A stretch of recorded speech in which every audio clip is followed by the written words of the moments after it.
Why is this information relevant? Why is any information relevant? Why do we do anything? 0 to existential crisis in less than 30 seconds. You're welcome.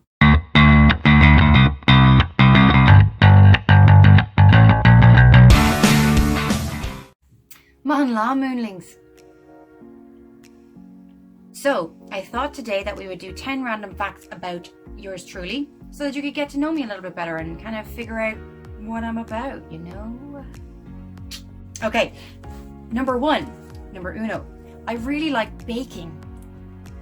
I know, right? No, I do. I love baking. I have been attempting to bake for a long time, since I was a child. One time I made scones and I accidentally mixed up the salt and sugar. That was a fun time. My poor mother's face when she bit into a salty scone. Whew. But since then I've gotten much better, and I bake things like, you know, birthday cakes. I've tried bread. I love baking my own bread. I've made pizza before, so, you know, I'm the kind of person who loves to bake. But I do have a mother and mother-in-law who are very, like, anti-mess, which I get. So I try and bake when they're not around, because it's messy. It's a messy situation, you know. But I don't like mess myself. I don't like perpetual mess. I don't mind making a mess and then making something out of it and then getting rid of the mess. That's fine with me. So.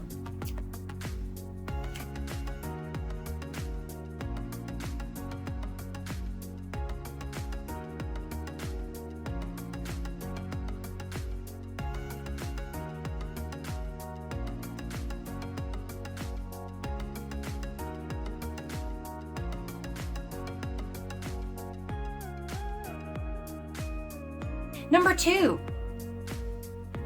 I am perpetually, there's perpetually again. I am in a constant battle with my hair. It is either really short, insert picture here, really long, insert picture here, easy color, insert picture.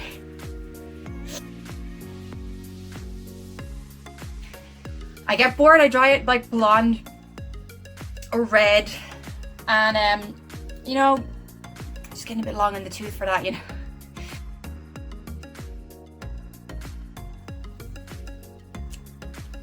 Number 3, number 3, 10.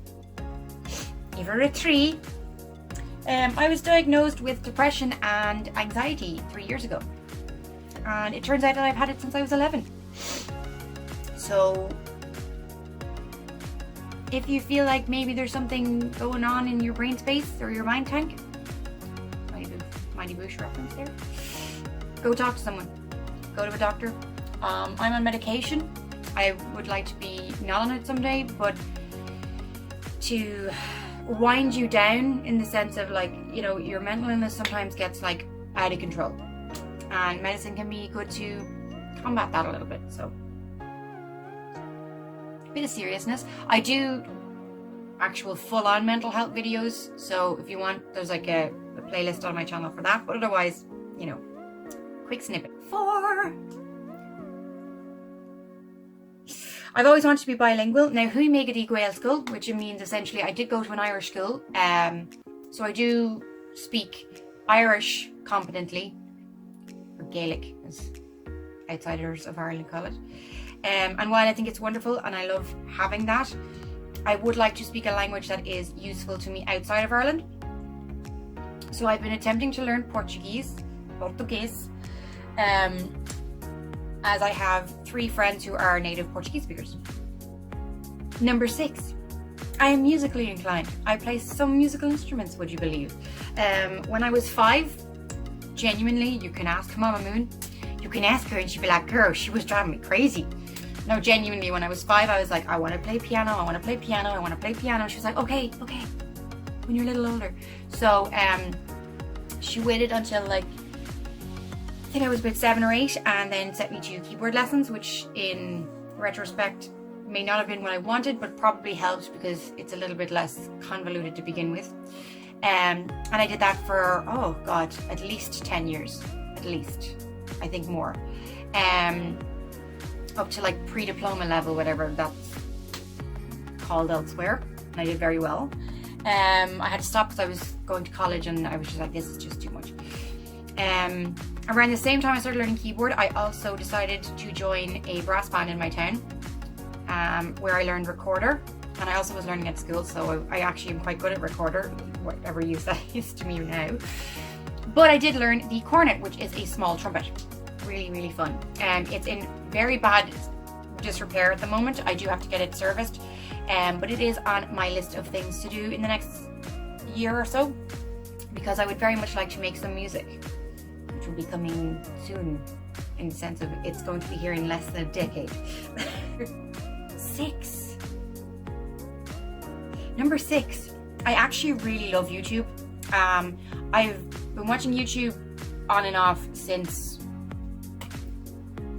college. So, I mean, when it started, you know, like when was that? Like 2010 or so?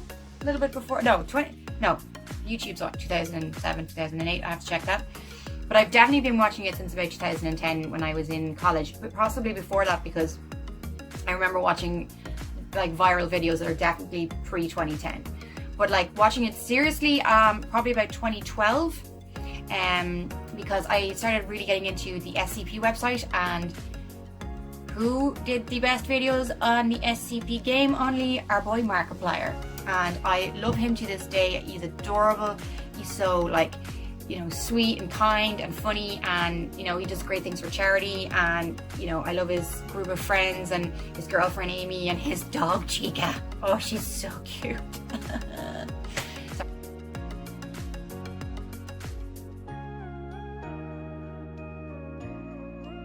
I really do love YouTube. I'm doing it because I've always kind of dreamed of doing it. I've only kind of got the confidence to do it now.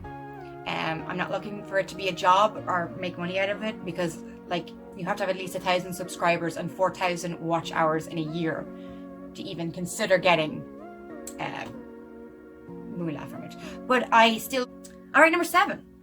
You may have noticed, I mean, I don't know if you're like, you know, that into it or whatever, but I am wearing this lipstick, which is green. So you probably, if you're new, you don't know me, and if you're a subscriber from before, I have a video called Jeffree Star Liquid Lipstick Lookbook, where I used my 4 Jeffree Star lipsticks and paired them with certain clothes to make a lookbook. So I have a purple one called Blow Pony. It's kind of actually a bit like that colour there.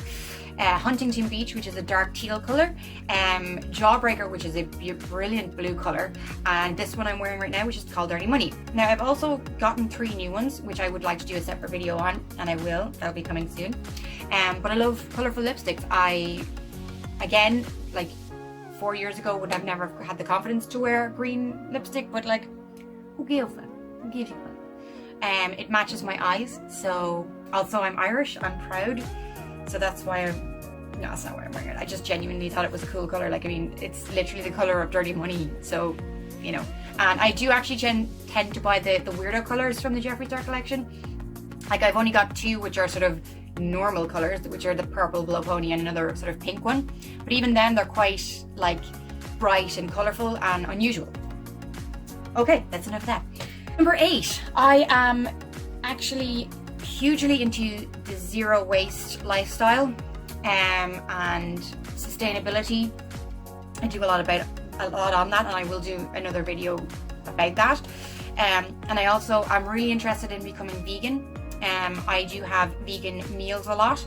I don't eat beef anymore. I stopped eating beef in January of this year. And 4 days a week I don't eat meat at all. So I still do eat dairy on those days. And animal products, but I am working towards becoming a vegan by the end of 2019. Now, why I'm giving myself a year, and a lot of people is probably like, just do it already. Like, I get it, and anyone who can just do it, I am in awe of you, because that is such a hard thing to do. It's like changing your whole dietary requirements. And I would say that I didn't have a great relationship with food when I was younger. I was too thin. Now, I didn't have an eating disorder. Well, I wasn't diagnosed with an eating disorder. I'll put up a picture for you to see how thin my arms actually were. It was just a bit much, like. So what I want to do is I just want to make sure I know how to make meals that are nutritionally beneficial to me, that gets all my nutrients from beans and plants and all that, like, and I just want to make sure I'm able to do that before I go fully vegan, because you can. It is absolutely possible. There's plenty of healthy vegans out there. I mean, like, even just like Jenna Marbles, who is one of my favorite YouTubers, and her boyfriend Julian Salamita, completely vegan. They make all their favorite foods. They make like pad thai, shepherd's pie, like red velvet cupcakes, and they're all vegan. There's another YouTuber I love called Madeline Olivia, and again, she is completely vegan. She has been for a long time. She makes these gorgeous videos on like vegan recipes, and they're mouth-watering, and I've made a few of them and they're so good. So I just want to be careful, and I just want to make sure I get there in a safe way, because being vegan is better for the environment. And you know, buying plants, you can tend to get plants more readily available without packaging and stuff, so I'm really into that lifestyle. Number nine,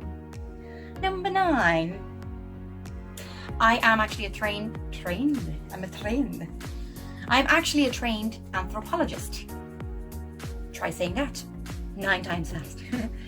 I went to school to study anthropology. I did a master's in anthropology, and I did my dissertation on sustainable food sources, and why culturally people find it difficult to eat something else. Like, so meat's a huge part of the Irish culture, and it is in other cultures. I'm just speaking from my experience. Like, we are trained or like conditioned from a young age to consider meat as the main like focal point of a meal, and I'm trying to combat that at the moment. I'm trying to, because a lot of vegans have given me some great advice about that. They're like, well, why don't you try making your favorite meal with vegan ingredients? I'm totally on it, dudes. I'm on it. Why don't you make new meals, something you've never tried before with vegan ingredients? Great. And also, why don't you just make a meal that is the focal point is a vegetable or a bean, or, you know, instead of going straight for meat being the focal point, instead of it being like a chicken and chorizo pasta, why can't it be a spinach and pine nut pasta? You know, like, totally on board with that. So as an anthropologist, I'm very interested in like that, you know,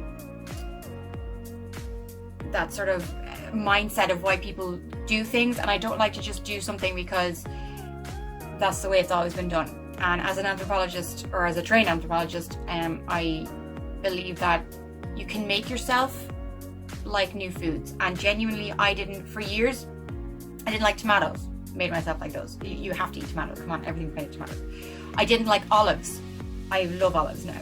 I didn't like mushrooms. I think it was just because I wasn't exposed to them enough. Like, I honestly think if you eat something enough times, you will get a taste for it. And I know that sounds really like, why you have to like eat it 10 times? No, you just have to try and find ways to cook it or consume it that is good for you. Like a lot of people would, like, you know, say, oh, mushrooms, I just can't eat mushrooms. Like the texture of it is so weird, and that was how I was. But now I love the texture of mushrooms, and it's a great replacement for meat. Like corn, even, like that'd be a more famous meat alternative. Like, that's made out of fungus. Like, it's made out of a mushroom, or well, mushrooms are funguses.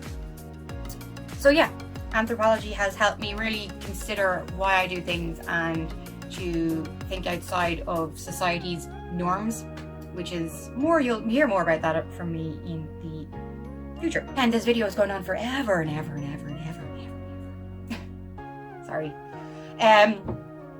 Genuinely, this was a weird one, but I'm actually enjoying getting older. I am going to turn 29 in a couple of weeks on the 4th of May. Birthday. I've got grey hair, I've got wrinkles, my skin isn't as, you know, tight as it used to be, but I'm more confident and happy in myself than I've ever been. I'd have never had the confidence to have a YouTube channel, to write a blog, to, you know, wear crazy lipsticks, you know, to think I have something to say. Everybody has something to say, everyone's opinions are valid. Yes, I'm coming from a privileged platform, but it doesn't mean that I can't use my platform for good and try and, you know, maybe reach out and help other people. So yeah, that's everything about me today. That's enough talking about myself. I have like 90 subscribers at the moment. I can't believe it. Like, I never thought I'd even, you know, have 10. So I'd really like it if you give me a comment below about yourself. Like, you know, tell me something. Do you prefer dogs over cats? Is your favorite food a burrito? Like something like, do you like Lego? I don't know. Tell me something about yourself. And yeah, if you're not subscribed already, please, I would appreciate it. I do make videos, all kinds of videos about sustainability, mental health. Sometimes I just have chats. Sometimes I do lookbooks. You can have a look on my channel. Sometimes I just put up a random video of like 30 seconds of me doing something weird. So yeah, please subscribe. Thank you so much for watching. Okay, thank you very much, Moonlings. Bye.